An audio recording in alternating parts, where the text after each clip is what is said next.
नमस्कार, breaking news में आपका स्वागत है। मैं अश्विन दीक्षित और आप देख रहे हैं के न्यूज़ इंडिया। वक्त शुरू करते हैं अहम खबरों का सिलसिला।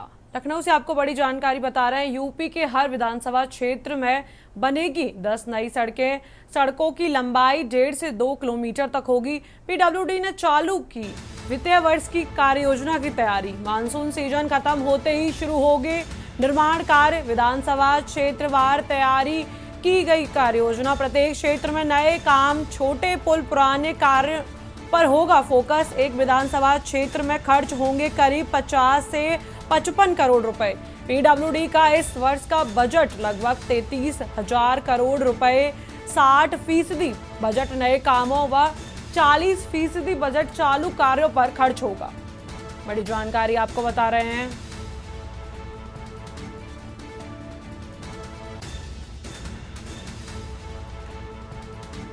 बड़ी जानकारी आपको बता रहे लखनऊ से। यूपी के हर विधानसभा क्षेत्र में बनेगी नई 10 सड़कें।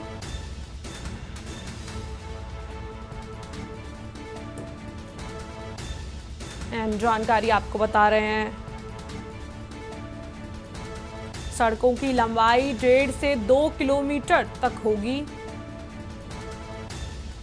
पीडब्ल्यूडी ने चालू वित्तीय वर्ष की कार्य योजना की तैयारी। अहम जानकारी आपको बता रहे हैं लखनऊ से। यूपी के हर विधानसभा क्षेत्र में बनेगी 10 नई सड़कें। सड़कों की लंबाई 1.5 से 2 किलोमीटर तक होगी। अहम जानकारी आपको बता रहे हैं लखनऊ से। पीडब्ल्यूडी ने चालू वित्तीय वर्ष की कार्य योजना की तैयारी। मानसून सीजन खत्म होते ही शुरू होंगे निर्माण कार्य। अहम जानकारी आपको बता रहे हैं लखनऊ से। विधानसभा क्षेत्रवार तैयारी की कार्य योजना। प्रत्येक क्षेत्र में नए काम, छोटे पुल, पुराने कामों पर फोकस। एक विधानसभा क्षेत्र में खर्च होंगे करीब 50 से 55। पीडब्ल्यूडी का इस वर्ष का बजट लगभग 33,000 करोड़ रुपए। अहम जानकारी आपको बता रहे हैं लखनऊ से। 60% बजट नए कामों व 40%। यूपी के हर विधानसभा क्षेत्र में बनेगी 10 नई सड़कें। अहम जानकारी आपको बता रहे हैं लखनऊ से। सड़कों की लंबाई 1.5 से 2 किलोमीटर तक होगी। इसी खबर पर हमारे साथ अधिक जानकारी के लिए जुड़ रहे हैं संवाददाता मनीष तिवारी जी। मनीष जी, लखनऊ से जो ये खबर सामने आ रही है जिसमें यूपी के हर विधानसभा क्षेत्र में बनेगी 10 नई सड़कें, क्या है इसका पूरा मामला और क्या है इस पर अधिक जानकारी? जिस प्रकार पीडब्ल्यूडी के द्वारा ये निर्णय लिया गया है कि उत्तर प्रदेश की जितनी भी विधानसभाएं हैं वहां पर 10 नई सड़कें जो है बनाई जाएंगी। और जिस प्रकार से 2 किलोमीटर की लंबाई, 1.5 से 2 किलोमीटर की लंबाई होगी इन सड़कों की, तो कह सकते हैं कि पीडब्ल्यूडी के द्वारा जो है जिस प्रकार से बरसात के बाद जो है कई ऐसे स्थान है विधानसभा के जहां पर सड़कें जो है काफी खराब हो चुकी हैं मानसून के चलते। तो उन सड़कों को जो है दुरुस्त करने के लिए, उनको सही करने के लिए ये निर्णय लिया गया है। तो जिस प्रकार से देखा जाए तो इसके लिए 50 से 55 करोड़ रुपए जो है पीडब्ल्यूडी के द्वारा जो है दिए जाएंगे। और कहा जा रहा है कि 60% बजट नए कामों और बाकी 40% बजट चालू कार्यों के लिए होगा। तो कह सकते हैं कि पूरी तरीके से ये बजट जो है सड़कों के जिस प्रकार से मानसून के चलते जो खराब हुई हैं उनको दुरुस्त करने के लिए ये फैसला लिया गया है। और सभी विधानसभाओं में चिन्हित की जाएंगी इन सड़कों को, जो सड़कें जो है मानसून के चलते खराब हो गई थी। जी बाबा, शुक्रिया मनीष तिवारी जी। बने रहिए हमारे साथ और भी अपडेट्स के लिए।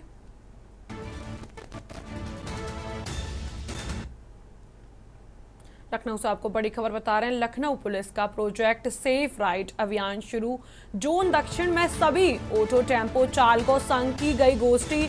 वाहन पंजीकरण व चरित्र सत्यापन अनिवार्य। पूरी कागज न होने पर वाहन रहेगा नॉट वेरीफाइड। रजिस्ट्रेशन की अंतिम तिथि 31 अगस्त 2025 तय। चालक व स्वामी को यूपी कॉप ऐप वेबसाइट से करना होगा आवेदन। सत्यापन पूरा होने पर मिलेगा QR कोड। बिना इसके वाहन का चालान प्रतिबंधित। बड़ी जानकारी आपको बता रहे हैं लखनऊ से।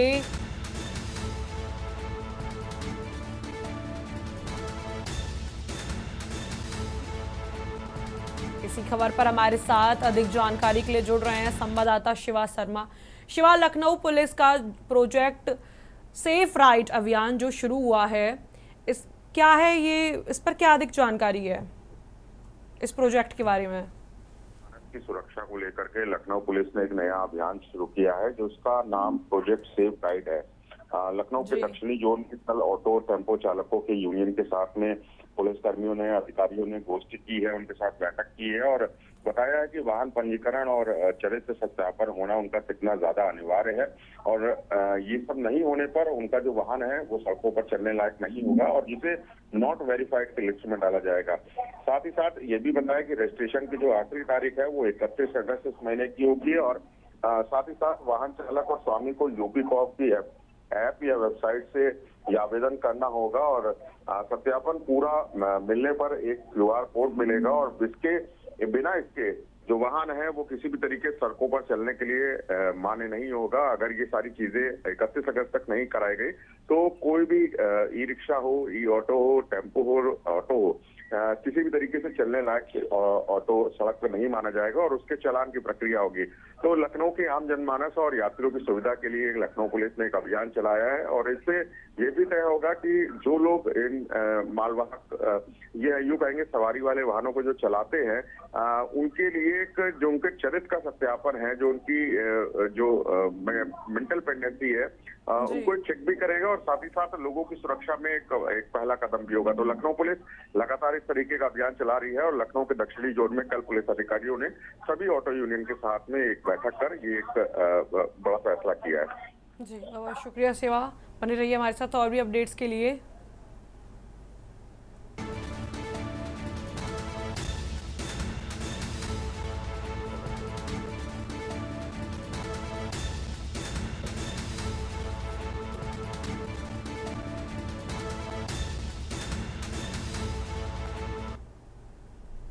लखनऊ से आपको बड़ी खबर बता रहे हैं। सीतापुर रोड पर नैमिष नगर विकसित करने की तैयारियां तेज।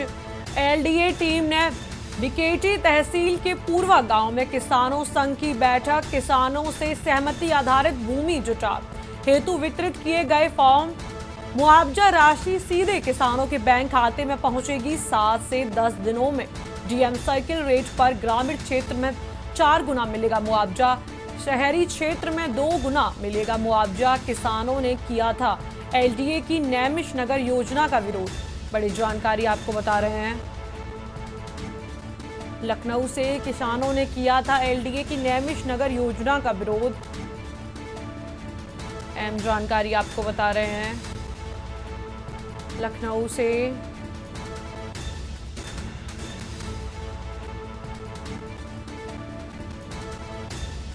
इसी खबर पर हमारे साथ अधिक जानकारी के लिए जुड़ रहे हैं संवाददाता मनीष तिवारी।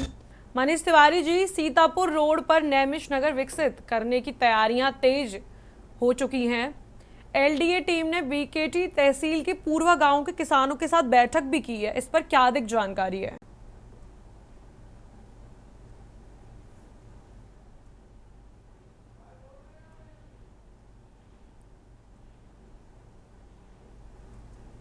नेटवर्क शायद टूट चुका है।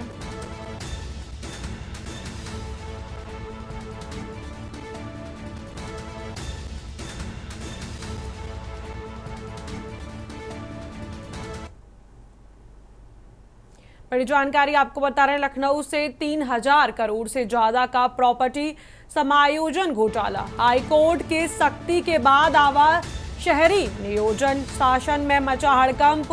हाईकोर्ट के आदेश से जकास प्राधिकरण का खुला काला चिट्ठा। सरकारी समिति बहुजन निर्बल वर्ग निर्माण समिति का खुला चिट्ठा।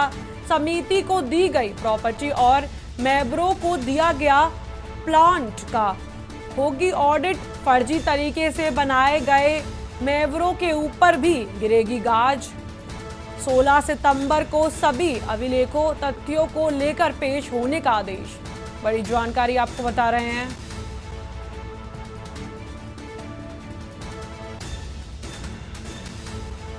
जानकारी आपको बता रहे हैं। उत्तर प्रदेश की राजधानी लखनऊ से 3000 करोड़ से ज्यादा का प्रॉपर्टी समायोजन घोटाला। हाईकोर्ट के आदेश से जेडकास प्राधिकरण का खुलासा। सहकारी समिति बहुजन निर्बल वर्ग निर्माण समिति का खुला चिट्ठा। बड़ी जानकारी आपको बता रहे हैं लखनऊ से।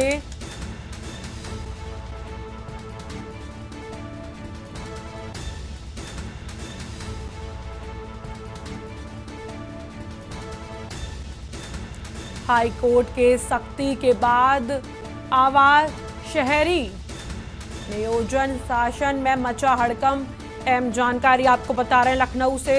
3000 करोड़ से ज्यादा का प्रॉपर्टी समायोजन घोटाला। इसी खबर पर हमारे साथ अधिक जानकारी के लिए जुड़ रहे हैं संवाददाता शिवा शर्मा।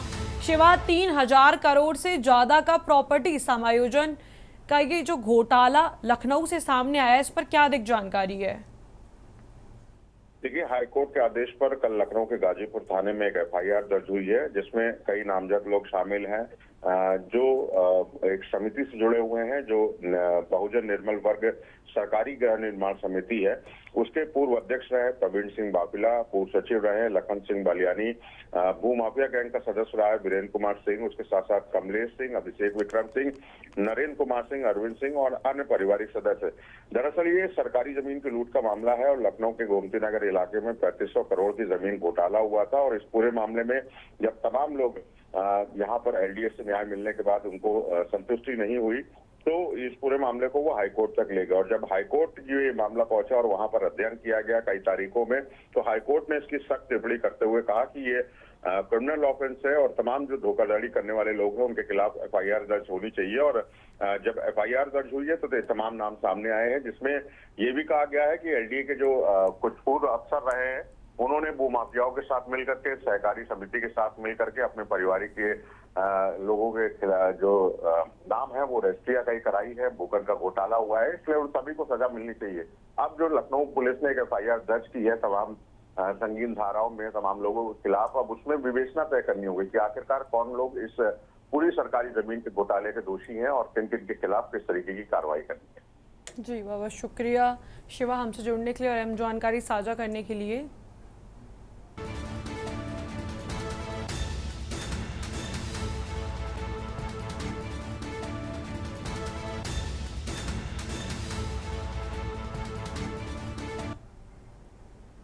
सीतापुर से आपको बड़ी खबर बता रहे हैं। आंगनबाड़ी स्कूल में पहले दिन छात्र की पिटाई।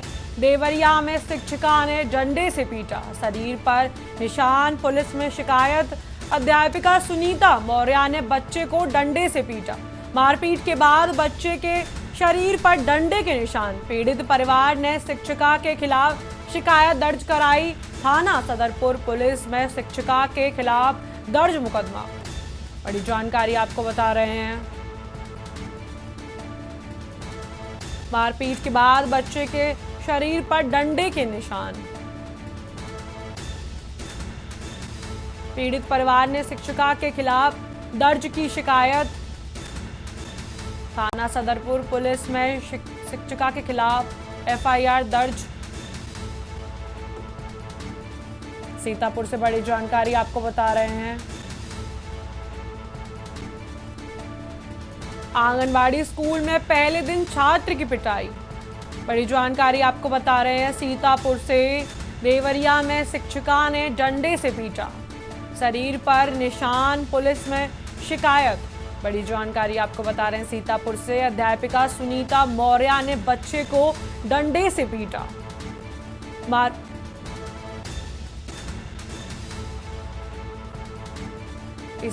इसी खबर पर अधिक जानकारी के लिए जुड़ रहे हैं संवाददाता अवरार अली। अवरार, जो ये सीतापुर से ये मामला जो सामने आया है, जिसमें आंगनवाड़ी स्कूल में पहले दिन छात्र की पिटाई हुई, जिसके निशान छात्र के शरीर पर देखने के लिए मिले, क्या है पूरा मामला?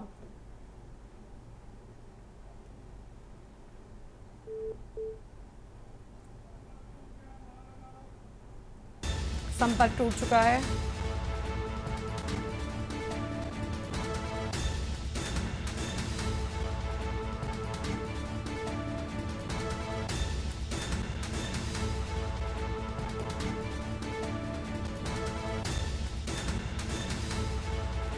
पीड़ित परिवार ने शिक्षिका के खिलाफ शिकायत दर्ज की। बड़ी जानकारी सीतापुर से थाना सदरपुर पुलिस ने शिक्षिका के खिलाफ दर्ज की शिकायत। आंगनबाड़ी स्कूल में पहले दिन छात्र की पिटाई। बड़ी जानकारी आपको बता रहे हैं सीतापुर से। छात्र के शरीर पर मिले डंडे के निशान। शरीर पर निशान, पुलिस में की शिकायत। तस्वीरों में आप देख सकते हैं छात्र को कितनी बेरहमी से पीटा गया है। इसी खबर पर अधिक जानकारी के लिए सीतापुर से जुड़ रहे हैं संवाददाता अवरार अली। अवरार, जो ये मामला सामने आया है जिसमें आंगनवाड़ी की शिक्षिका ने छात्र को बुरी तरीके डंडे से पीटा है, जिसके निशान हम तस्वीरों में भी देख सकते हैं छात्र के शरीर पर, इस पर क्या अधिक जानकारी है? क्या है ये पूरा मामला? चाहूंगा ये सीतापुर के थाना सदरपुर क्षेत्र के गांव जेवरिया बिलौली पड़ता है नानकारी, जहां प्राथमिक विद्यालय बना उसी में आंगनबाड़ी केंद्र भी चलता है, जिसमें ये बच्चा बताया परिवार की तरफ से बताया गया था कि पहली बार स्कूल गया था और वहीं पर किस के लिए कारणों का पता नहीं चल पाया कि आखिर किन कारणों के चलते जो शिक्षिका थी उन्होंने इतना आग बबूला हो गई कि छात्र को इतना बेरहमी से पीटा है कि इसके शरीर पर जो चोट के निशान हैं, जो लाल निशान बने हुए हैं, वो साफ तौर पर देखे जा रहे हैं। तो ऐसे में इसके बाद जब वह अपने घर पहुंचा है और परिवार को जानकारी दी, इसके बाद परिवार ने थाने में तहरीर देकर न्याय की गुहार लगाई है और शिक्षिका पर कार्रवाई की बात कही गई है, जिसके बाद पुलिस पूरे मामले की जांच पड़ताल कर रही है और इस पर आगे कार्रवाई की जा रही है, बताया जा रहा है। जी अवरार अली जी, ये जो मामला देखने के लिए मिला है तो ऐसा तो नहीं हो सकता कि ये पहली बार का मामला, इससे पहले भी ये शिक्षकों ने इस तरीके की घटना को अंजाम दिया होगा, पहले भी बच्चों के साथ इस तरीके की चीज़ें हुई होंगी, क्या पहले भी ऐसी कोई सूचना सामने आई? जी ऐसा होता है कि पहली बार सूचना, ये तो जानकारी पहली बार ही आई, क्योंकि इससे पहले क्या होता है कि जब गांव के बच्चे होते हैं तो वहाँ कुछ बच्चों द्वारा जैसे माता पिता द्वारा दबा भी दिया जाता है कि चलिए ठीक है, लेकिन शायद ये इस बच्चे को अधिक पीटा गया था। जब बच्चे इसलिए माता पिता उन्होंने देखा तब जाकर उन्होंने थाने में तहरीर दी है और शिक्षिका पर कार्रवाई की मांग की है। जी बहुत बहुत शुक्रिया अवरार अली जी, बने रहिए हमारे साथ और भी अपडेट्स के लिए।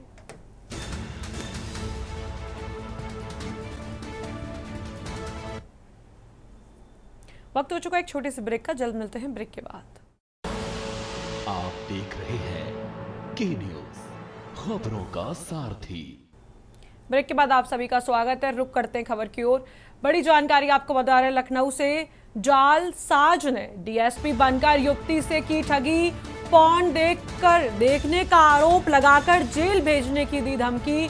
बंतरा निवासी युवती से ऐंठे 71,000 रुपए आरोपी ने व्हाट्सएप ऐप पर भेजे। फर्जी साइबर सेंटर का सर्टिफिकेट, अश्लील तस्वीरें भेजकर ईमेल आईडी से जुड़ा बताया मामला। पीड़िता ने बंतरा थाने में कराया केस दर्ज। बड़ी जानकारी आपको बता रहे हैं।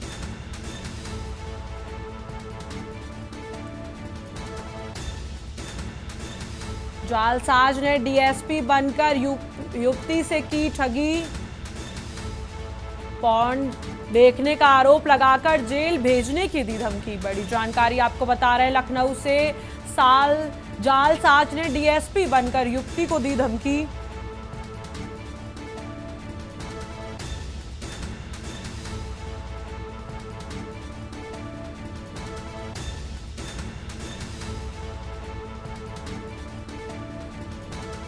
अहम जानकारी आपको बता रहे हैं लखनऊ से।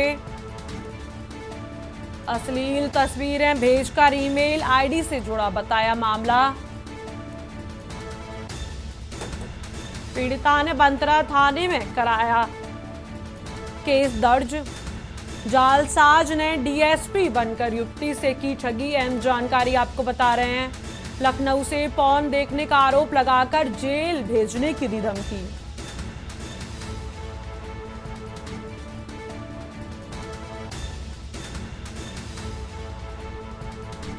पॉर्न देखने का आरोप लगाकर जेल भेजने की दी धमकी।